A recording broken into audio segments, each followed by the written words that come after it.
Rhys Taylor dwi'n enedigol o Drefor. Dwi'n byw erioed efo mam a dad am rodyr. A dwi'n byw ac yn gweithio'n lleol.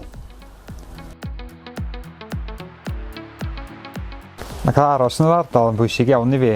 Dwi bod yma'n ysgol feithrin, sy'n ysgol o'r Eifl. A mae deulu a ffrindiau yma, nain yn taid arfer yn byw yma. Mae'n gymuned agos, a mae pob yn ei fe gilydd a dwi'n joio bod yma yn y gymuned. Dwi'n falch o gael aros yma. O tŷ dwi wedi brynu, oedd yn arfer bod yn gartre i'n ffrind. O'n i arfer yma'n blentyn ato i chwarae felly flynyddoedd yn ôl.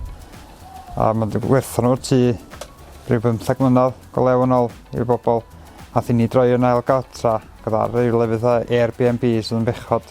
Wel, dod i ddiweddar, gan mor gymaint o bobl ifanc lleol eisiau aros a eisiau tŷ a aros yma.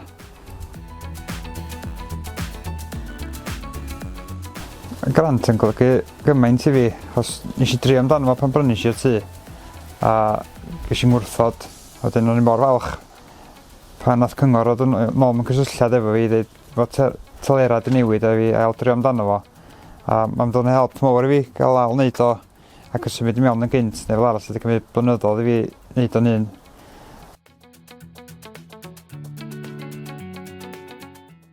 Efo'r grant dwi'n gobeithio cael ffenestri newydd.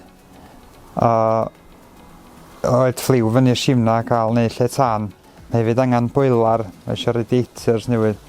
A fydde grant mae'n help mawr i fi wneud y tŷ fwy energy efficient i cadw'r costau i lawr.